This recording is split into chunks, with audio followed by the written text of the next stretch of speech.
janji Allah kepada orang yang berdoa. Makanya doa itu benar-benar senjata orang mukmin, melebihi senjata apapun yang dimiliki oleh seseorang. Paling dahsyat itu kalau punya doa. Jadi kalau orang yakin kepada Allah, maka dan keyakinan dia kepada Allah lebih besar daripada keyakinan dia kepada apapun, maka selama dia masih bisa berdoa kepada Allah, dia tenang. Ada masalah dikit, oh ilahi. Ada masalah dikit, ilahi. Ada masalah dikit, Rabbi. Terus saja. Ada masalah sepele apapun, minta ke Allah. Ada masalah apapun, minta ke Allah. Dan kata Nabi, janganlah kalian menjadi lemah dalam berdoa. Karena sesungguhnya tidak akan binasa seseorang selama dia masih berdoa kepada Allah. Itu hadis Nabi. Dari Aisyah. Janganlah kalian menjadi lemah dalam berdoa. Artinya jadi pundung. Jadi putus asa dalam berdoa. Karena tidak akan binasa seseorang selama dia masih berdoa kepada Allah Subhanahu wa ta'ala. Jadi kalau kita masih terus mengharap dan meminta kepada Allah, kita nggak akan binasa. Kita nggak akan kalah. Kita nggak akan rugi. Dan kata para ulama, segala sesuatu di dunia ini akan pergi dan tidak kembali. Ini clue penting nih, bisa dicatat. Segala sesuatu di dunia ini akan pergi dan tidak akan kembali kecuali doa. Dia pergi dan dia pasti akan kembali. Segala sesuatu kalau udah pergi di dunia ini, nggak akan kembali lagi. Kalau pergi di sini maksudnya pergi kepada Allah. Tapi kalau doa pergi ke Allah, dia pasti akan balik lagi kepada yang meminta. Satu-satunya yang pergi ke Allah dan kembali di dunia ini hanyalah doa. Makanya ayat ini kalau kita kasih judul adalah janji Allah kepada hambanya yang berdoa. Allah berjanji, apa kata Allah? Inni qaribun. Aku itu dekat. Maksudnya, gak mungkin aku gak dengar doa kalian. Begitu kita berdoa, kita pikir, Allah dengar gak ya? Jangan-jangan kok doa saya belum diijabah, kayaknya Allah gak dengar yang kemarin, saya harus keraskan lagi suara saya. Enggak, inni qarib. Arti inni qarib, aku itu dengar banget apa yang kamu ucapkan. Gak usah diucapkan, di dalam hati aja Allah udah dengar. Siapa yang pernah berdoa di dalam hati terus langsung Allah ijabah? Rasulullah. Coba teman-teman buka awal juz kedua. Ayat surat Al-Baqarah ayat 144. Itu gara-gara Nabi ada harapan di dalam hati tapi nggak berani ngomong gitu ke Allah. Cuma dipendam di dalam hati doang. Tapi langsung diijabah oleh Allah. Ayat surat Al-Baqarah ayat 144.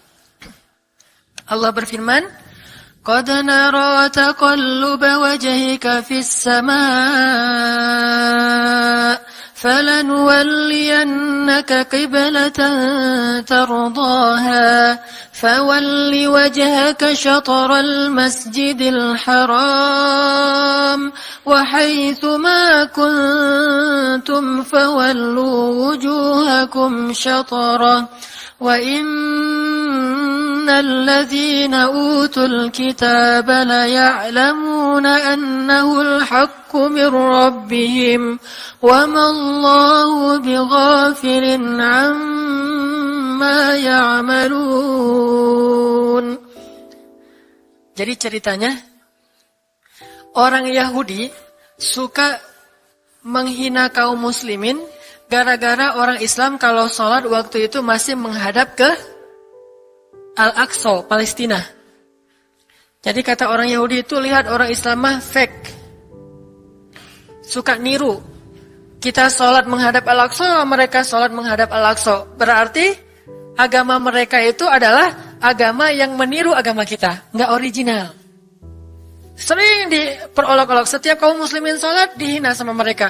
Akhirnya Nabi ngerasa sedih. Wah, gimana ya caranya? Sehingga setiap sore Nabi berdiri di suatu bukit, kemudian lihat ke langit. Cuman gak ngomong, gini aja ke langit. Membatin. Bayangin, pernah gak teman-teman membatin ke Allah? Ini yang harus kita coba lakukan. Belajar membatin kepada Allah. Itu romantis banget. Jadi duduk sendiri. Allah, ngomong gitu dalam hati.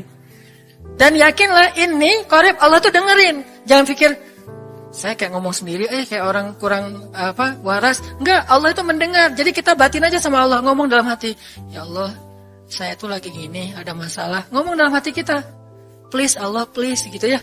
Nah, itu kalau kita membatin, inni qaribun wa asirru qaulakum aw ijharu bih innahu alimun bidzatis sudur. Jadi Nabi enggak enak mau ngomong, ya Allah, tolong dong pindahin kiblat dari Masjidil Aqsa ke Masjidil Haram. Soalnya daripada dikata-katain melulu sama orang Yahudi, mau ngomong kayak gitu tuh nggak enak sama Allah. Malu Rasul ke Allah. Masa kiblat aja minta dipindahin. Akhirnya Nabi cuma ngelihat ke langit aja tiap hari. Udah selesai, pulang. Besok lihat lagi ke langit.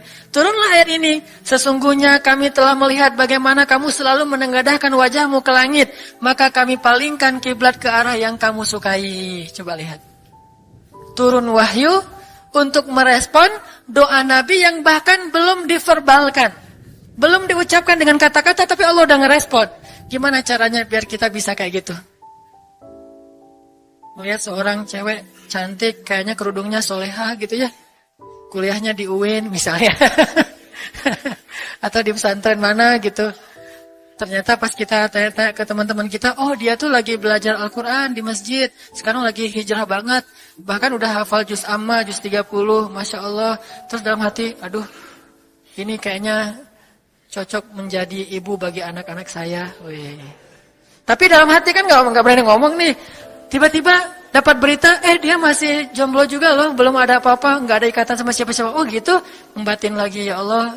Bisa nggak ya saya datang ke rumah dia? Tiba-tiba kita ngelewat, ketemu dia lagi benerin motor, lagi parkir motor depan rumah dia. Si Neng itu ternyata rumahnya di sini. Ternyata tetangga. Ada aja jalan tuh Allah mempertemukan. Allah tahu isi hati kita. Bisa nggak caranya sespontan itu? Gampang. Pengen sesuatu Allah kasih, padahal kita belum minta.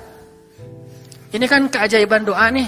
Cuman kita seringnya ngerasa udah minta berkali-kali kok nggak dikasih-kasih. Kita belajar sekarang.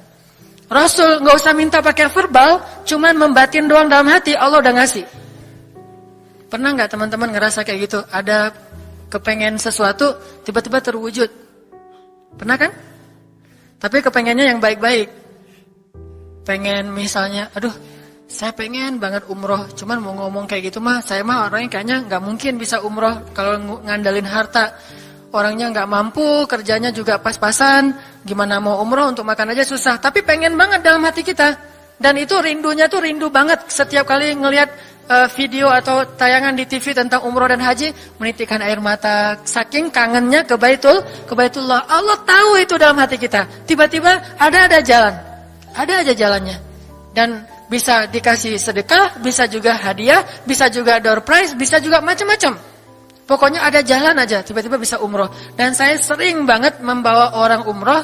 Di antara jamaah itu selalu ada 1 atau 2 orang yang umrohnya itu miracle, keajaiban dari Allah. Ketika saya cari tahu alasannya apa, ternyata emang dia dari dulu pengen banget umroh. Cuman gak bisa ngandelin hartanya, Allah kasih jalan yang lain. Bukankah Allah itu memampukan yang diundang, bukan mengundang yang mampu? Kan itu yang sering kita dengar kan? Allah tidak mengundang yang mampu, tetapi memampukan yang diundang. Kalau udah Allah undang, pasti mampu. Kalau Allah nggak ngundang, walaupun dia mampu nggak akan bisa.